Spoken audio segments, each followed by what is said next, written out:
Welcome. റഹ്മാനാണ്. Anti diabetics drugs video സീരീസിലെ നമ്മുടെ ഫോർത്ത് വീഡിയോ ആണിത്. ഈ വീഡിയോയിൽ നമ്മൾ ഡയബറ്റിസ് ടൈപ്പ് 2 ഡയബറ്റിസിനെ കുറിച്ചിട്ടാണ് നമ്മൾ പറയാം. ടൈപ്പ് 2 ഡയബറ്റിസിൽ ഉപയോഗിക്കുന്ന താരതമ്യേന ഒരു പുതിയ ഗ്രൂപ്പ് മരുന്നിനെ കുറിച്ചിട്ടാണ്. നമുക്കതിനെ GLP-1 റിസപ്റ്റർ അഗോണിസ്റ്റോ അല്ലെങ്കിൽ റീകോംബിനന്റ് GLP-1 അനലോഗ് എന്നൊക്കെ നമുക്ക് വിളിക്കാം. ഈ രീതിയിലൊക്കെ വിളിക്കാവുന്ന ഒരു മരുന്ന് ഗ്രൂപ്പിനെ കുറിച്ചിട്ടാണ്. ആദ്യം നമുക്ക് ഏതെല്ലാം മരുന്നുകൾ ആണ് ഈ ഗ്രൂപ്പിൽ വരുന്നത് നോക്കാം. എല്ലാം അവസാനിക്കുന്നത് ടൈഡിലാണ്. ടൈഡ് എന്ന വാക്കിലായിരിക്കും എല്ലാം അവസാനം. ആദ്യത്തെ മരുന്ന് എക്സിനാടൈഡ്. ഓക്കെ, ഇനി ഞാൻ ടൈഡ് എന്ന് എഴുതില്ല, ടൈഡ് ആണെന്ന്. ദെൻ പിന്നെ നമുക്ക് ABCD ഓർഡറിൽ എഴുതാം. ആൽബി ഗ്ലൂ ടൈഡ് ഉണ്ട്. Then dulaglutide. Okay, then LIRA ഗ്ലൂ ടൈഡ് തന്നെയാണ്. ദെൻ ലിക്സി ലിക്സിസെന.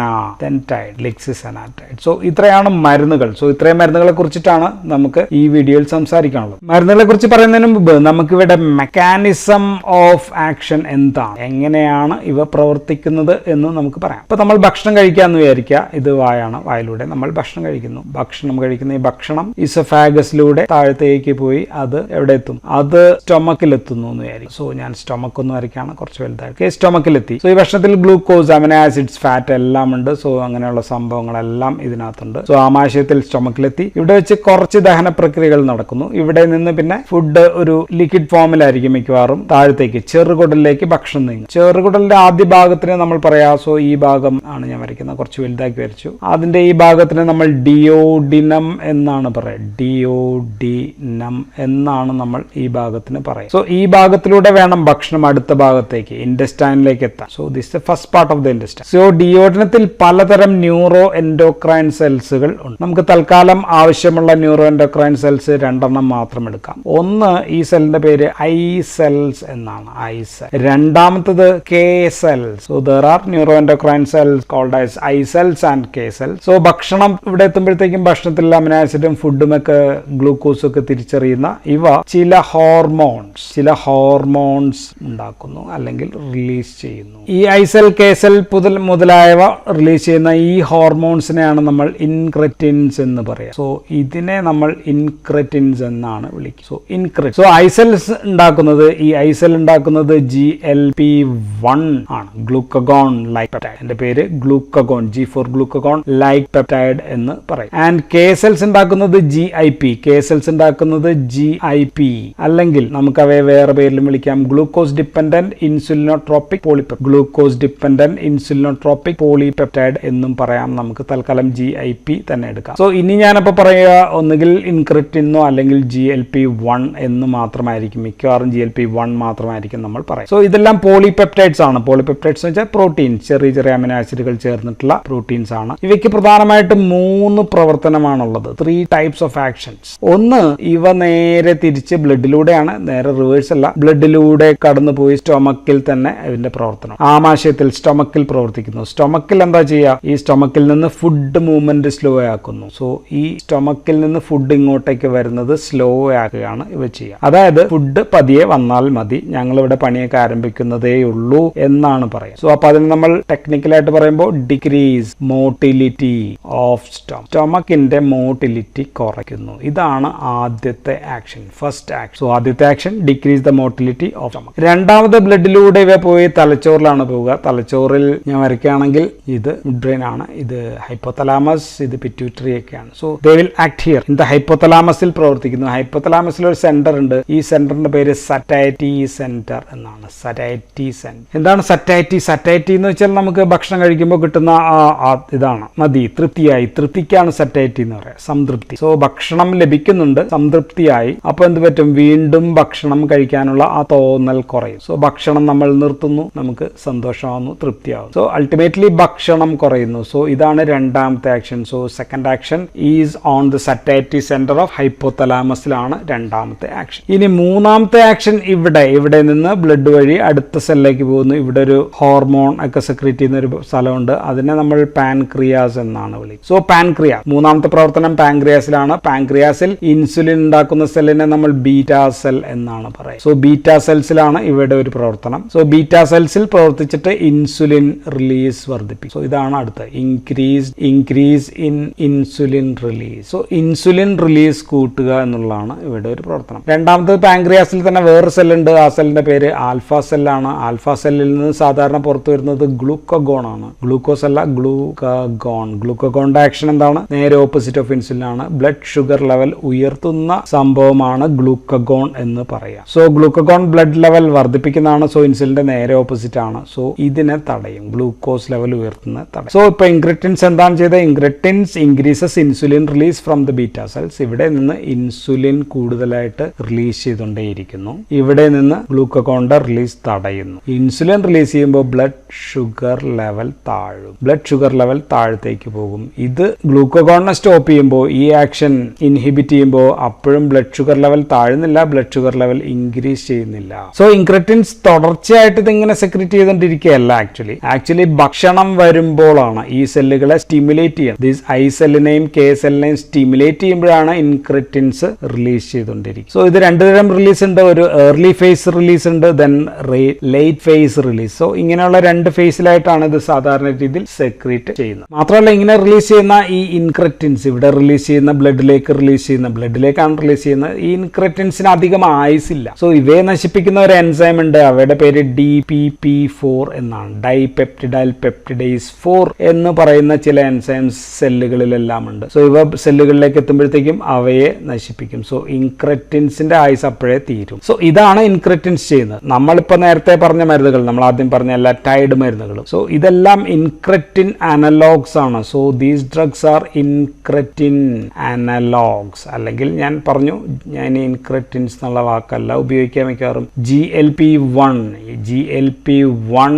അനലോഗ്സ് മരുന്നുകളാണ്. എല്ലാം GLP-1 അനലോഗ്സ് ആണ്. സോ GLP-1 അനലോഗ്സ് പ്രകൃതിയിൽ നിന്ന് ലഭിച്ചവയുണ്ട്. അല്ലാതെ നമ്മൾ ജനിതകപരമായിട്ട് റീകോംബിനന്റ് DNA ടെക്നോളജി വഴി ഉണ്ടാക്കിയെടുക്കപ്പെട്ട അനലോഗ്സും മരുന്നുകൾ, ആർട്ടിഫിഷ്യൽ മരുന്നുകളും ഉണ്ട്. സോ നമ്മൾ ഉണ്ടാക്കിയെടുത്തവയുടെ പ്രത്യേകത എന്താണെന്ന് വെച്ചാൽ, നമ്മൾ പ്രകൃതിയിൽ നിന്ന് ഉണ്ടാക്കിയെടുത്തതും എക്സിനാറ്റൈഡ് എന്ന് പറയുന്ന മരുന്നാണ്. ഈ മരുന്നുകളുടെ പ്രത്യേകത എന്താണെന്ന് വെച്ച് കഴിഞ്ഞാൽ, ഇവ DPP4 വഴി നശിക്കുന്നില്ല, അല്ലെങ്കിൽ DPP4ന് ഇവയെ ഒരു ചുക്കും ചെയ്യാനായിട്ട് കഴിയുന്നില്ല എന്നുള്ളതാണ്. നശിപ്പിക്കാൻ പറ്റില്ല. സോ അപ്പൊ എന്താണ് ഗുണം? അപ്പൊ കുറച്ചു നേരം കൂടി ലോങ്ങർ ആക്ടിംഗ് ആണ്, ലോങ്ങർ ആക്ടിംഗ് ദാൻ നാച്ചുറൽ, നമ്മുടെ പ്രകൃതിയിൽ തന്നെയുള്ള അല്ലെങ്കിൽ നമ്മുടെ ശരീരത്തിൽ തന്നെയുള്ളവയേക്കാൾ കൂടുതൽ നേരം വർക്ക് ചെയ്യും. ഇത് വിത്തിൻ മിനിറ്റ്സ്, കുറച്ചു നേരം മാത്രമായിരിക്കും വർക്ക് ചെയ്യുക. പക്ഷെ നമ്മൾ കൊടുക്കുന്നത് കുറേ നേരം പ്രവർത്തിക്കും. ഇനി നമുക്ക് ഈ ഇൻക്രെറ്റിൻസ് പാൻക്രിയാറ്റിക് ബീറ്റാ സെല്ലിൽ എന്ത് ചെയ്യുന്നു എന്നുകൂടി നമുക്ക് നോക്കണം. സോ നമുക്കൊരു പാൻക്രിയാറ്റിക് ബീറ്റാ സെല്ലാണെന്ന് കരുതുക. സോ വരുന്ന ഇൻക്രെറ്റിൻസ്, ഇത് ഇൻക്രെറ്റിൻസ് ആണെന്ന് കരുതുക. സോ ഈ ഇൻക്രെറ്റിൻസ് പാൻക്രിയാറ്റിക് ബീറ്റാ സെല്ലിൽ ഇവ കൊട്ടിച്ചേരാനുള്ള റിസപ്റ്റേഴ്സ് ഉണ്ട്.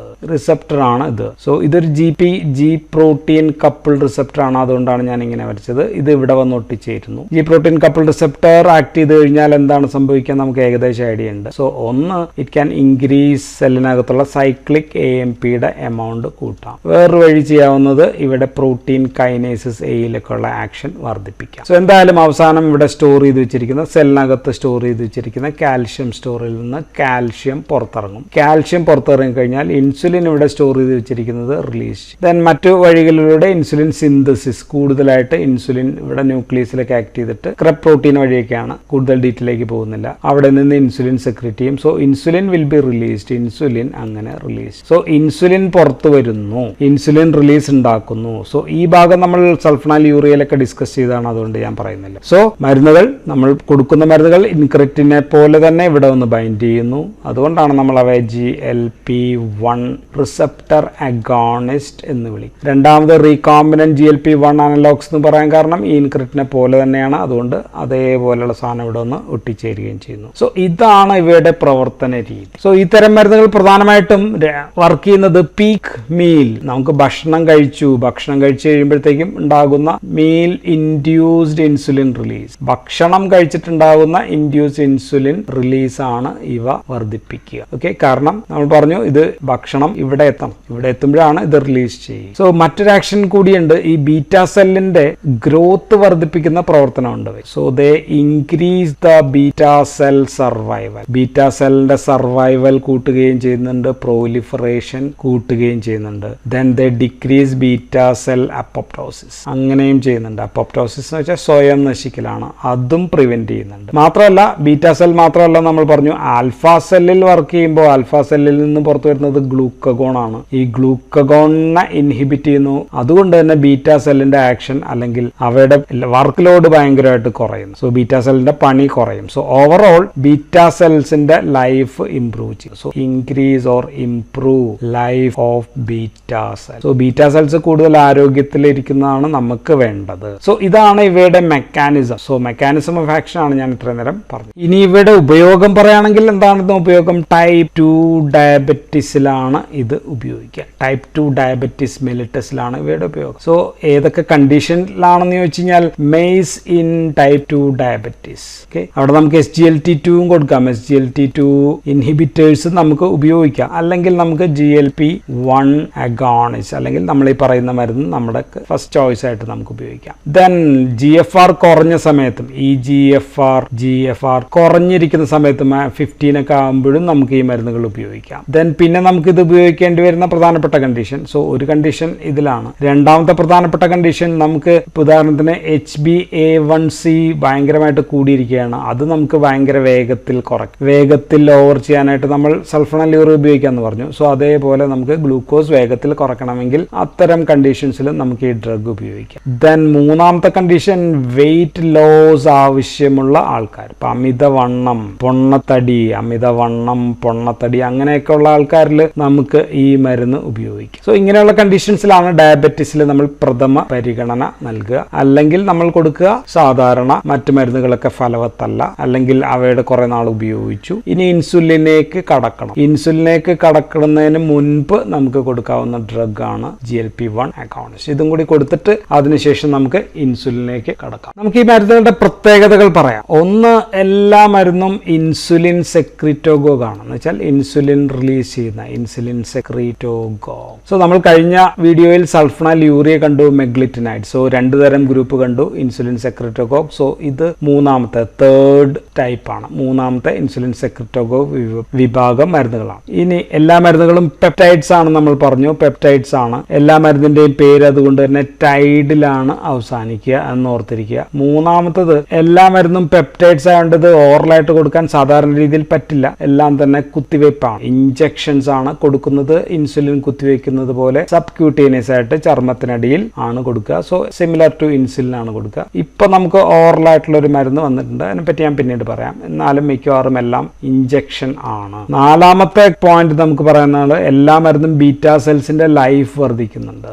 Beta cells life is improved. Because ഇത് സംഭവിക്കാൻ കാരണം എന്താണെന്ന് വെച്ചാൽ ഗ്ലൂക്കഗോണിന്റെ ആക്ഷൻസ് ഒപ്പോസ് ചെയ്യുന്നുണ്ട്, അല്ലെങ്കിൽ അവയുടെ സെക്രീഷൻ കുറയ്ക്കുന്നുകൊണ്ടാണ് ഇങ്ങനെ പറയുന്നത്. അഞ്ചാമത്തത്, ഭക്ഷണശേഷമുള്ള പോസ്റ്റ് പ്രാൻഡിയൽ ഹൈപ്പർഗ്ലൈസീമിയ ആണ് ഇവ കൂടുതലായിട്ട് കുറയ്ക്കുക. And this doesn't produce hypoglycaemia വയസ്സായിട്ടുള്ള ആൾക്കാരിലൊക്കെ ഉള്ള പ്രശ്നം ഇതാണ്. നമ്മൾ പറഞ്ഞു ഹൈപ്പോഗ്ലൈസീമിയ ഉണ്ടാക്കാനുള്ള ചാൻസ് വളരെയധികം കുറവാണ്. ആറാമത്തത് നമ്മൾ പറഞ്ഞു HbA1c വേഗത്തിൽ കുറയ്ക്കുന്ന മരുന്നുകളാണ്, പെട്ടെന്ന് തന്നെ കുറയും. സോ ഹൈ HbA1c തുടർച്ചയായിട്ടുള്ള ആൾക്കാരിൽ നമുക്കിത് കാര്യമായിട്ട് ഉപയോഗിക്കാം. ഏഴാമത്തെ കേസ് നമ്മൾ ഏഴാമത്തെ പ്രോപ്പർട്ടി നമുക്ക് പറയാനുള്ള, എല്ലാ മരുന്നും ശരീരഭാരം കുറയ്ക്കുന്നു, വെയിറ്റ് ലോസ് ഉണ്ടാക്കുന്ന മരുന്നുകളാണ്. മിക്കവാറും 70% പേരിലും വെയിറ്റ് ലോസ് ഉണ്ടാകും. എട്ടാമത്തെ പോയിന്റ് നമുക്ക് പറയാനുള്ളത്, ഇവ protective effect on CVS cardiovascular ഫംഗ്ഷനിൽ പ്രൊട്ടക്റ്റീവ് എഫക്ട് കൊടുക്കുന്നുണ്ട്. എസ്പെഷ്യലി അത്തീറോസ്ക്ലീറോട്ടിക് ലീഷൻ ACS പോലെയുള്ള CVS ഡിസീസിലൊക്കെ ആണെങ്കിൽ നമുക്കത് കുറയ്ക്കാൻ പറ്റും. ഡുലാഗ്ലൂട്ടൈഡിന് എസ്പെഷ്യലി കാർഡിയോവാസ്കുലാർ പ്രൊട്ടക്ഷൻ കൊടുക്കുന്നുണ്ട്. ദെൻ ഒമ്പതാമത്തെ കേസ് നമുക്ക് പറയാനുള്ളത്, ഇവിടെ വില, cost is too much. Cost ഭയങ്കര ഹൈ ആണ്. ചില ഇഞ്ചക്ഷന് 3500-4000 ഒക്കെ വിലയുണ്ട്. ചില ഗുളികയായിട്ട് പിഴങ്ങിയിരിക്കുന്ന സെമാഗ്ലൂട്ടൈഡ് പോലെയുള്ള മരുന്നിന് 300 രൂപ ദിവസം കഴിക്കേണ്ടതാണ്. 10-300 രൂപയുടെ മുകളിൽ വിലയുണ്ട്. So cost of this drug is high. ഇനി നമുക്ക് ഈ മരുന്നുകളെ ഒരു രീതിയിൽ ക്ലാസിഫൈ ചെയ്ത് കഴിഞ്ഞാൽ, 1 ഈസ് ഷോർട്ട് ആക്ടിങ്, കുറച്ചു നേരം പ്രവർത്തിക്കുന്ന മരുന്നുകൾ. ഒന്ന് ലോങ് ആക്ടിങ്. ഇങ്ങനെ ഒന്ന് ക്ലാസിഫൈ ചെയ്ത് കഴിഞ്ഞാൽ നമുക്കിവിടെ എഴുതാവുന്ന ഷോർട്ട് ആക്ടിങ്ങിൽ നമുക്ക് എഴുതാവുന്ന എക്സിനാറ്റൈഡ് ആണ്. ടൈഡ് ഞാൻ എഴുതുന്നില്ല.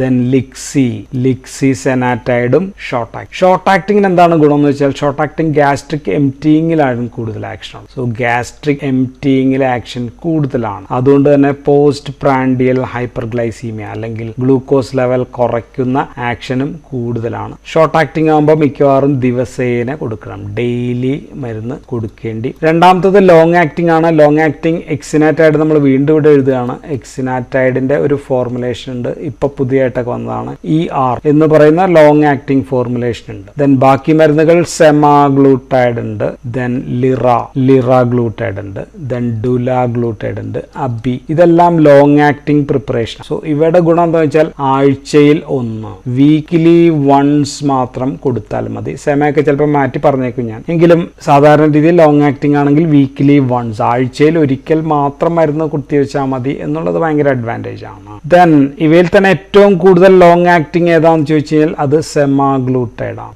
സെമാഗ്ലൂട്ടൈഡ് ആണ് മോസ്റ്റ് ലോങ് ആക്ടിംഗ് എന്ന് നമുക്ക് പറയാം. ആൻഡ് ഇതിൽ മോസ്റ്റ് പൊട്ടന്റ് ഏതാണെന്ന് വെച്ച് കഴിഞ്ഞാൽ ലിക്സിസെനാറ്റൈഡ് ആണ്. So this is the most potent drug. ഇനി this ആൽബിഗ്ലൂട്ടൈഡിന്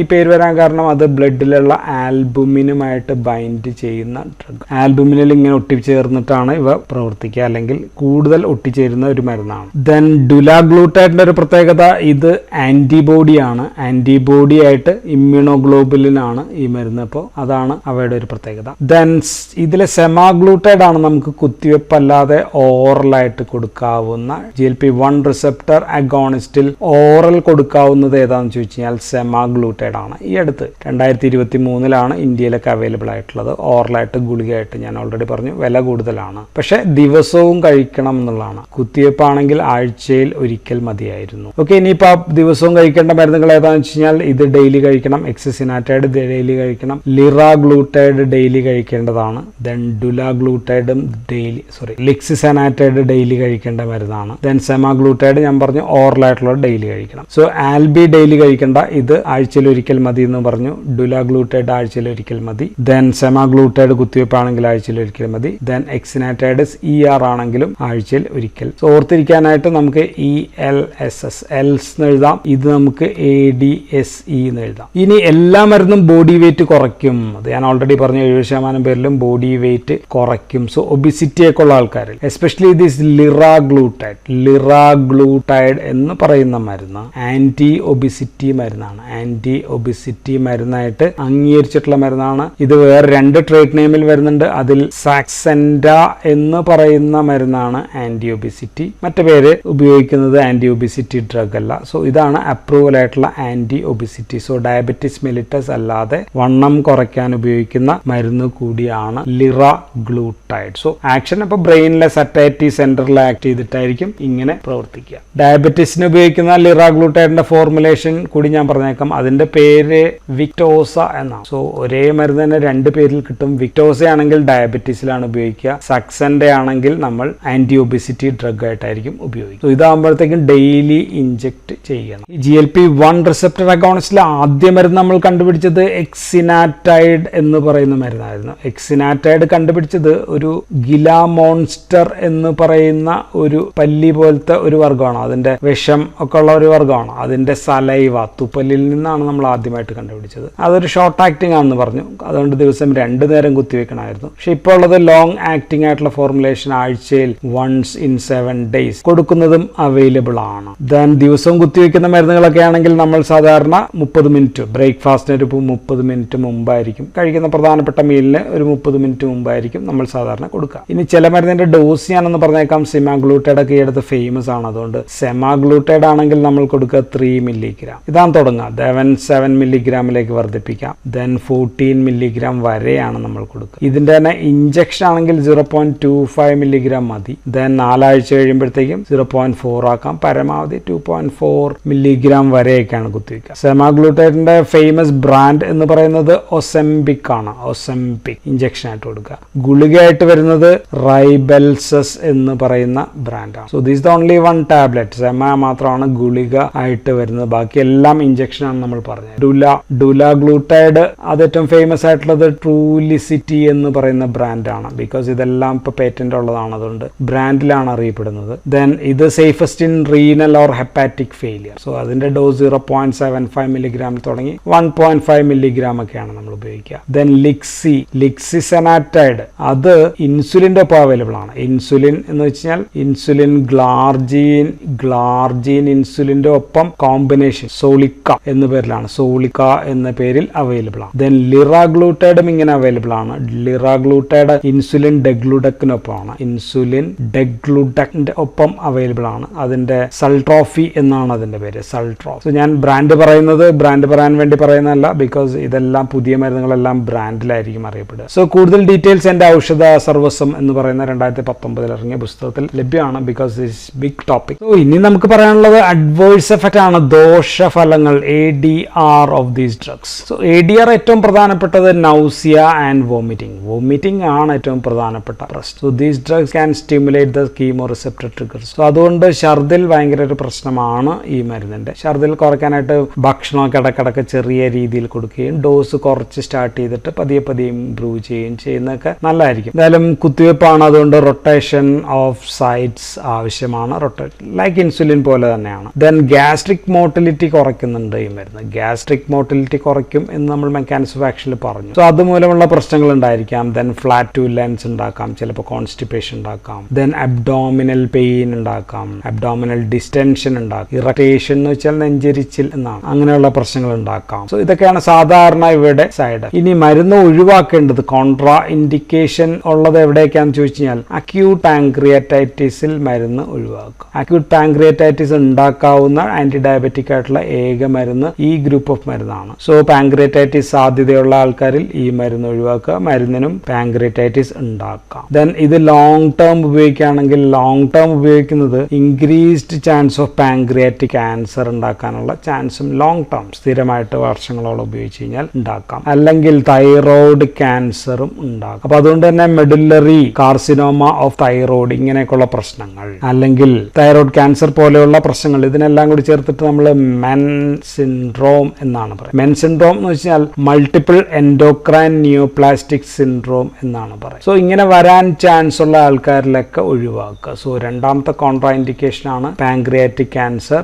thyroid cancer, medullary cancer ഇങ്ങനെയൊക്കെ വരാൻ ചാൻസ് ഉള്ള ആൾക്കാരിൽ ഈ മരുന്ന് ഒഴിവാക്കുക. ഇനിയുള്ള ഒരു പ്രശ്നം ഗ്യാസ്ട്രോപാരസിസ് ആണ്. ഗ്യാസ്ട്രോപാരസിസ് ഉള്ള രോഗികൾ കൊടുക്കാൻ പാടില്ല, ബിക്കോസ് ഗ്യാസ്ട്രിക് മോട്ടിലിറ്റി കുറയ്ക്കുന്ന മരുന്നാണ്. ദെൻ വെച്ചിട്ട് തന്നെ ഗോൾ ബ്ലാഡർ പ്രശ്നങ്ങൾ ഉള്ള ആൾക്കാരിലും, ഗോൾ ബ്ലാഡർ ഡിസീസ് ഒക്കെ ഉണ്ടെങ്കിൽ മരുന്ന് ഒഴിവാക്കുക. ദെൻ പ്രോലിഫറേറ്റീവ് റെറ്റിനോപ്പതി, കണ്ണിന് റെറ്റിനോപ്പതി അങ്ങനെയുള്ള രോഗങ്ങളൊക്കെ ഉണ്ടെങ്കിലും ഈ മരുന്നുകൾ ഒഴിവാക്കും. So this all about GLP-1 receptor agonist or recombinant GLP-1 analogues എന്ന് പറയുന്ന മരുന്നുകളെ കുറിച്ച് ഇത്രയൊക്കെയാണ് പറയാനുള്ളത്. So that's all in this video. Thank you for watching.